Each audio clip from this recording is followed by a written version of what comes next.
Hello my beautiful friends and welcome back to our channel. My name is Beck. I'm a professional mindset coach, a medical doctor and the founder of the group coaching program Dare Darling.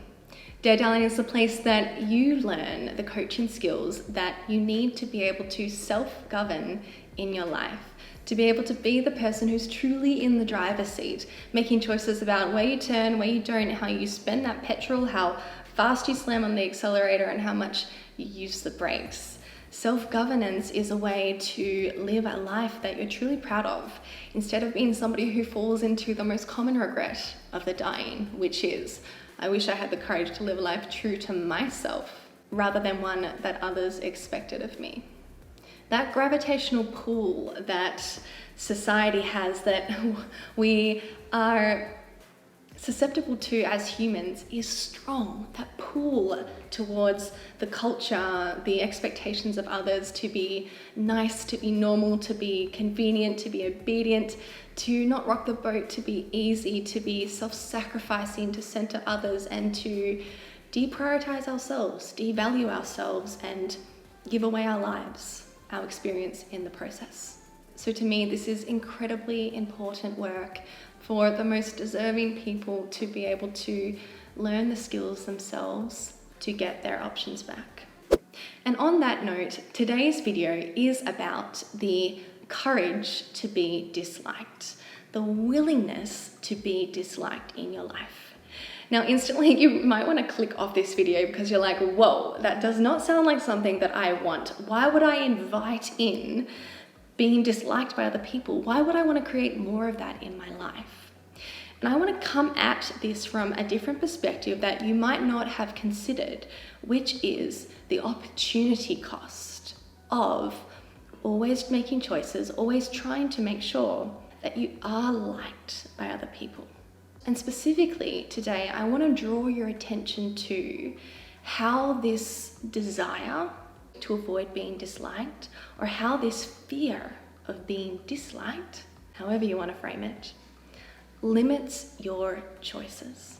Now, this can be quite hard to see in your life or appreciate when you're just sitting back and listening to somebody talk in an abstract way about this concept and this opportunity cost.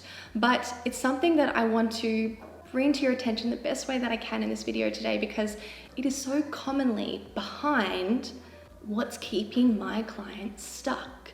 My brilliant, successful, incredible, impressive women stuck.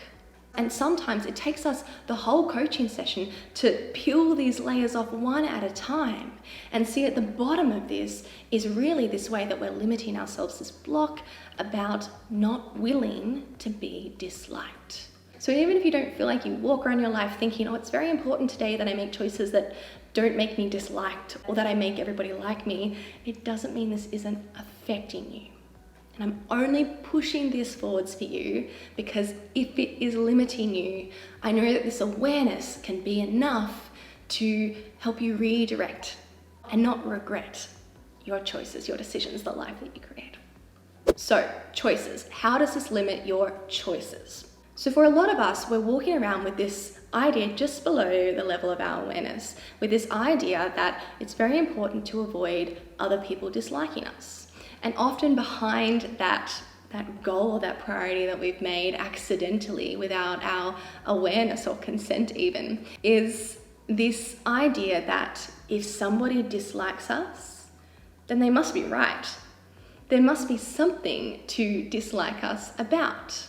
We must be doing something wrong, we must be doing something selfish, we must be doing something inappropriate, we must be doing something careless, inconsiderate, or downright violent or evil, if somebody is having the experience of not liking us, or the opinion of not liking us. So if we make somebody not liking us mean all of those or any of those terrible things to us, and that list could go on and it's going to be unique to you, then suddenly it does become very important to not put ourselves in that position where somebody doesn't like us, and therefore, all of those things that we would hate to believe about ourselves so easily. These are errors of implication, errors of what it means, what we make it mean when somebody dislikes us.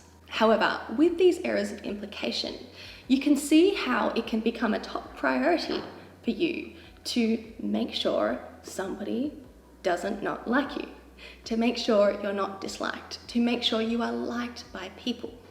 When this goal is pushed to the top of your priorities, straight away, picture you've got this smorgasbord of choices ahead of you about what you might say in this moment, what you might do in this day, what you might choose to say yes to or no to, what opportunities you might take, or what you might do with your whole life.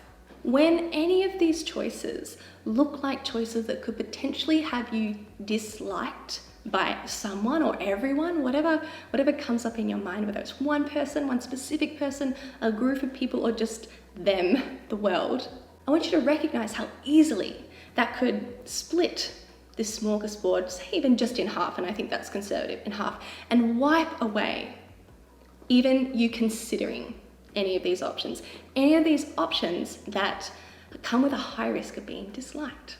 And suddenly, if we wipe away all of these options that come with that risk, we're left with a limited pool of choice. A tiny little platter of choices that we make available to ourselves in our days, in our lives. And I want to ask you, if you're making your choice from a limited selection, is that really making a choice, having a choice to you? Or to you, does true choice mean having all the options on the table and then exploring, meeting those with your values in mind, being able to weigh up the risks and benefits of each item, and then making an individualized decision? To me, the latter is choice. The latter is what is acting with true empowerment, with true freedom in your life. And I think you deserve that.